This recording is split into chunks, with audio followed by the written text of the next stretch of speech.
Sebelum saya ke sini, saya kemarin itu ada nonton beberapa cuplikan, kan ada banyak dibuat film tentang Yesus. Dan rata-rata ketika saya melihat film ini, yang memerankan Yesus ini kan rata-rata orang bule ya. Setiap kali filmnya itu menunjukkan bahwa yang memerankan Yesus ini pakai tangan kiri, berarti kidal. Benar toh? Kidal itu ternyata saya baru tahu kalau kidal itu maknanya adalah kiri dari lahir. Di sini ada yang tangan kiri? Nggak ada. Semua tangan kanan ya? Kalau semua tangan kanan berarti Anda kadal. Kanan dari lahir. Saya juga kadal ini ya. Jadi tidak ada yang kidal di sini, semua kadal.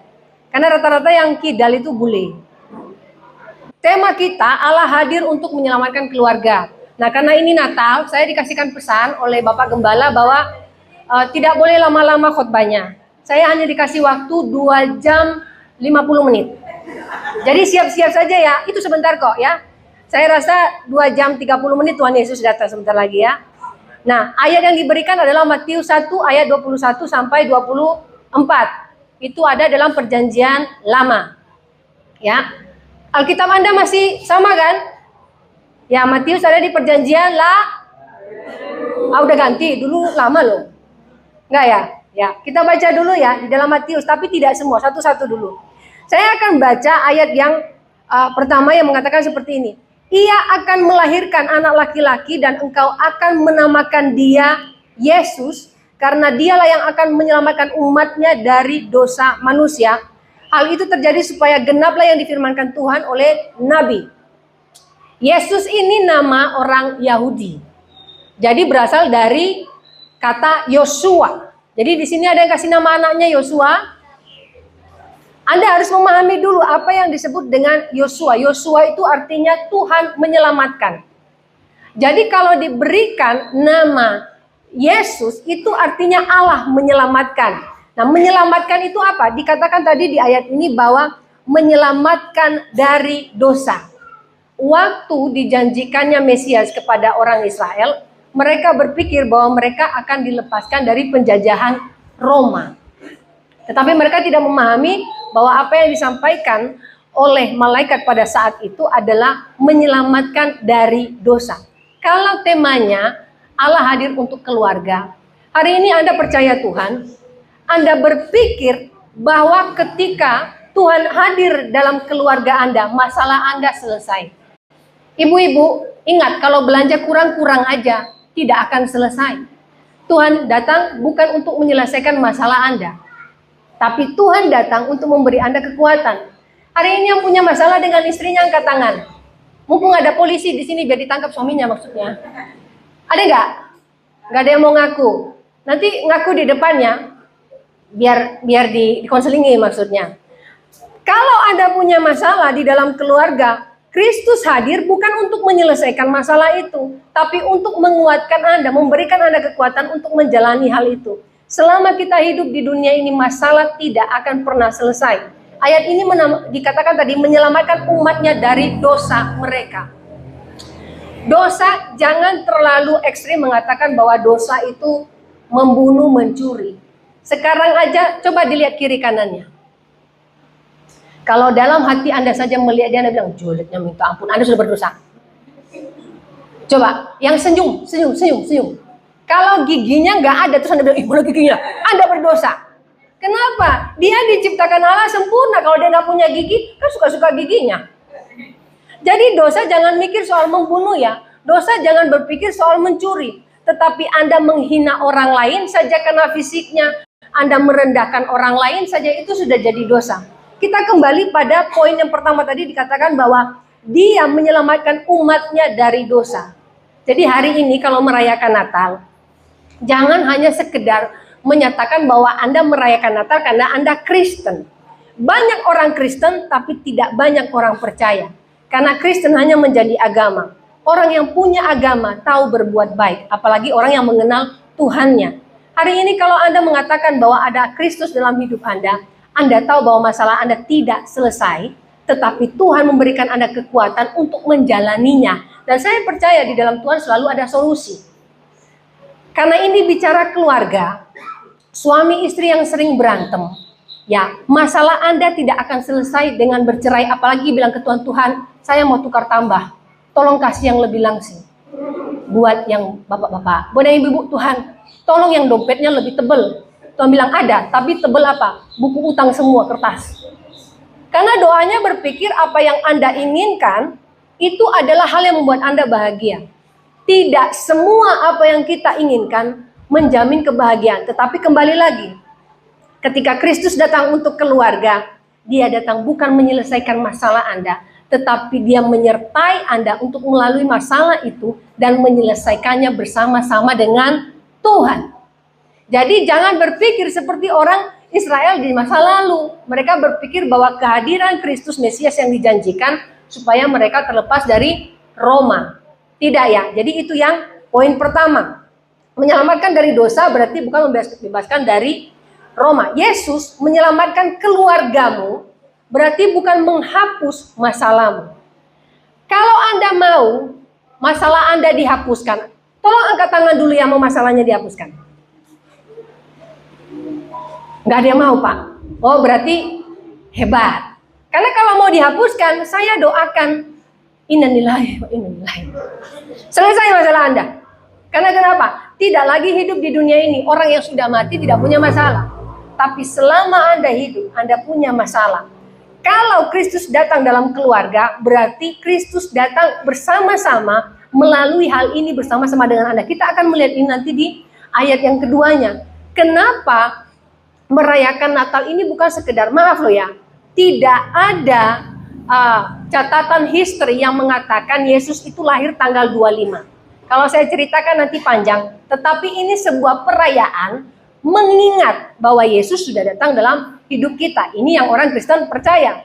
Tetapi kalau itu hanya sekedar merayakan, Anda tidak memaknainya bahwa Kristus datang dalam hidup Anda untuk menguatkan Anda menjalani hidup, Anda bukan orang Kristen.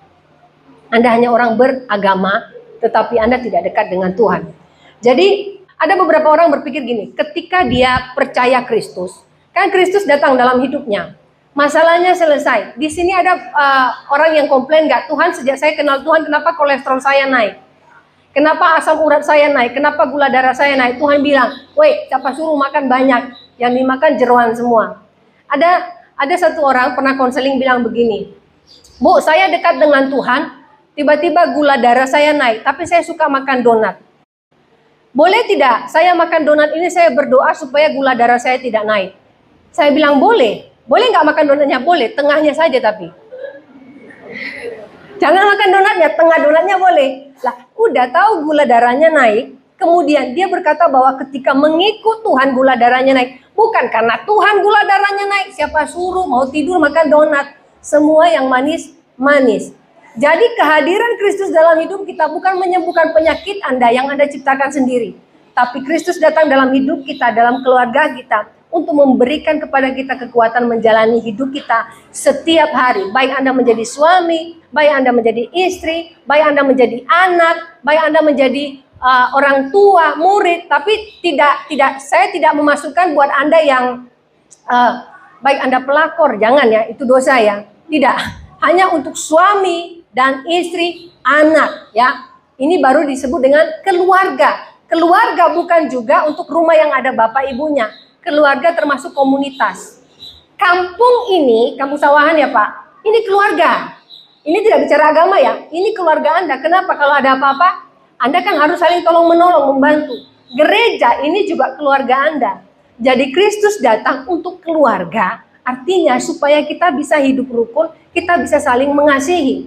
Tapi sekali lagi, tidak akan datang untuk menyelesaikan masalah Anda, tetapi memberikan Anda kekuatan untuk boleh melakukan bersama-sama dengan Allah menyelesaikan masalah itu. Karena Bapa, Tuhan akan mengajarkan kita menjalani hidup dengan cara yang benar. Supaya kita tidak jadi anak gampangan. Kalau anak gampangan itu kan bapak ibunya melakukan semuanya. Saya kenal satu orang usianya sekarang sudah 30 tahun. Tapi tidak bisa naik sepeda motor, tidak bisa naik sepeda, bahkan makan pun disuapin. Saya bilang anaknya cacat, tidak.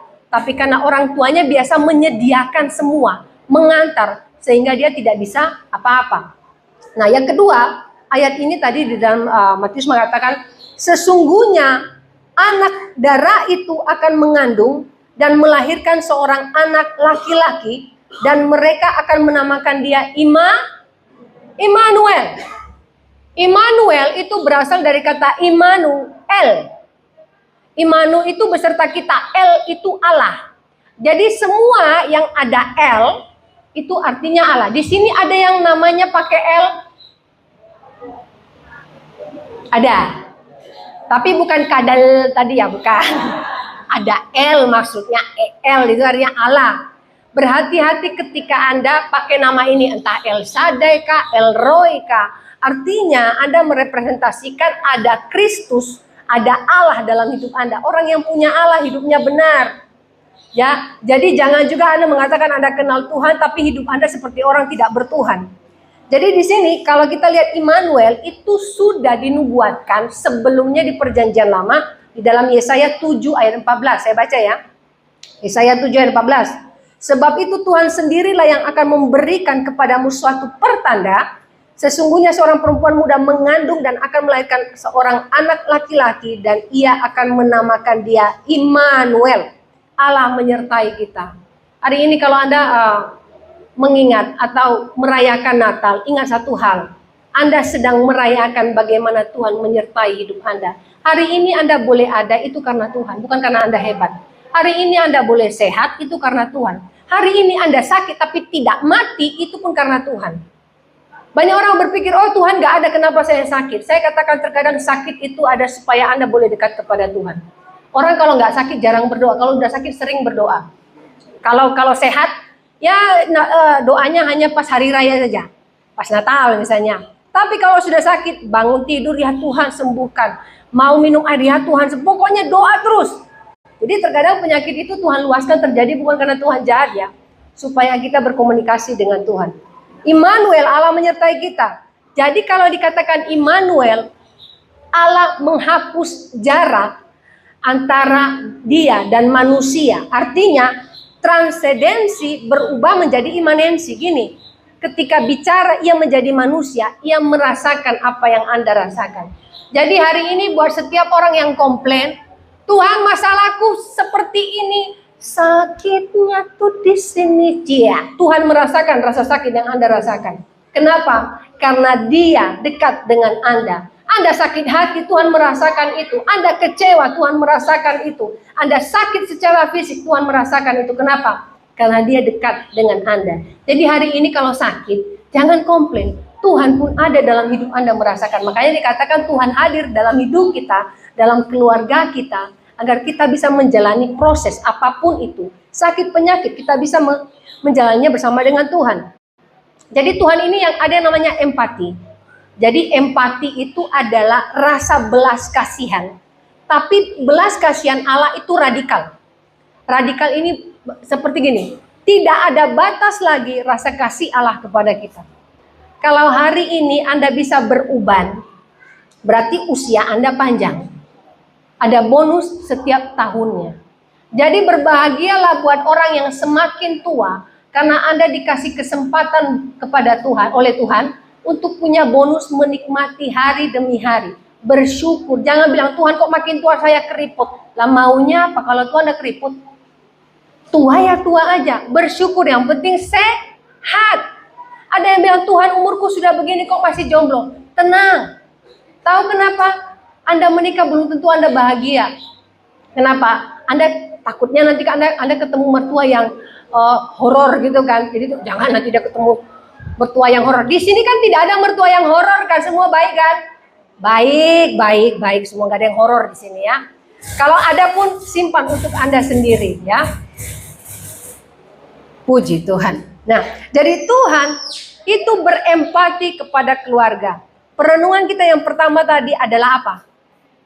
Yang pertama, Allah datang bukan untuk menyelesaikan masalah Anda, tapi Ia memberikan kita kekuatan untuk boleh menyelesaikan masalah itu bersama-sama dengan Tuhan. Yang kedua, Immanuel, Allah beserta kita. Hari ini apa yang Anda kerjakan, Tuhan menyertai Anda. Hari ini Anda punya keluarga, Tuhan menyertai keluarga Anda. Hari ini Anda punya anak-anak yang mungkin membangkang. tidak sukses karena nakal mungkin atau banyak hal. Percayalah ketika Anda berdoa kepada Tuhan, Dia memberkati anak-anak Anda. Karena setiap orang yang berdoa kepada Tuhan dan percaya Tuhan memberkati, Tuhan mendengar, Tuhan tidak tuli. Jadi ketika Anda berdoa untuk keluarga Anda, suami Anda, istri Anda, anak Anda memberikan doa yang tulus di hadapan Tuhan. Saya percaya Tuhan hadir untuk keluarga Anda memberkati. Amin. Nah, di sini kalau kita bicara iman, tidak ada yang tahu apa yang terjadi di masa depan. Mungkin anak-anak Anda masih SMP, Anda berpikir Tuhan nggak punya dana nih untuk kuliah. Atau masih SMP, Anda masih berpikir, aduh bagaimana. Ingat, masa depan itu seperti sekumpulan tempe. Karena tidak ada yang tahu. Jadi tidak ada yang tahu masa depan seperti apa. Tapi ketika Anda bersama dengan Tuhan, saya percaya masa depan Anda, masa depan anak-anak Anda, yang terbaik Tuhan sudah sediakan. Amin. Ya, saya mungkin karena terbiasa jadi tukang parkir ini mati, enggak apa-apa. Jadi hari ini jangan pernah takut dengan masa depan anak-anak Anda bagi yang punya anak. Jangan takut jika Anda bekerja, Anda takut pekerjaan Anda tidak diberkati. Orang yang takut akan Tuhan akan diberkati Tuhan. Jadi hari ini mungkin tidak jadi 2 jam 50 menit ya. Karena saya takut saya nanti juga membuat Anda terlelap dalam hadirat Allah. Jadi saya tidak berlama-lama. Tapi 2 poin ini ingat. 2 poin ini ingat. Setiap kali Anda merayakan Natal, jangan rayakan sebagai orang Kristen bahwa itu adalah Natal. Tapi rayakan sebagai orang percaya bahwa Allah menyertai Anda. Bahwa Tuhan hadir dalam hidup kita untuk memberi kita kekuatan. Bukan hanya di tanggal 25 Desember. Setiap hari ada 365 hari Allah menyertai Anda.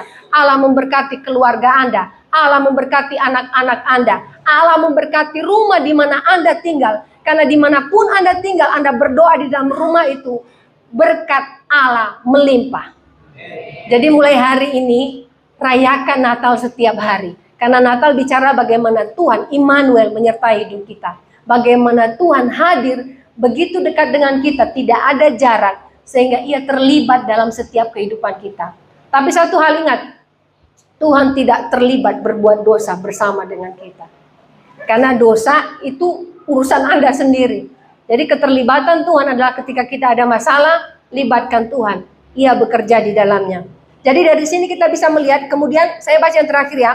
Sesudah bangun dari tidurnya, Yusuf berbuat seperti yang diperintahkan malaikat Tuhan itu kepadanya. Yang mengambil Maria sebagai istrinya. Ini bicara sisinya Yusuf. Sisinya Yusuf adalah mendengar perintah Allah. Meskipun hatinya merasa tidak menyukainya, tapi dia melakukannya. Hari ini ada banyak hal yang Tuhan minta Anda untuk lakukan. Mengampuni orang yang menyakiti Anda tidak mau. Mengampuni orang yang sudah mengkhianati Anda tidak mau. Tapi belajar seperti Yusuf, yang mendengarkan apa kata Tuhan, yang melakukan seperti perintah Tuhan, dan ia boleh diberkati oleh Tuhan. Jadi saya percaya renungan untuk sore hari ini bisa menguatkan setiap kita. Immanuel, Allah menyertai kita, dan Allah tidak memiliki jarak dengan kita. Kita begitu dekat dengan Allah, dan Allah datang untuk memberkati keluarga kita. Sekali lagi, Tuhan memberkati suami, Tuhan memberkati istri, Tuhan memberkati anak-anak, Tuhan memberkati apapun yang Anda kerjakan. Karena demikian pekerjaan Tuhan dalam hidup kita sempurna. Mari kita berdoa. Yesus Tuhan, Yesus Tuhan, Yesus Tuhan.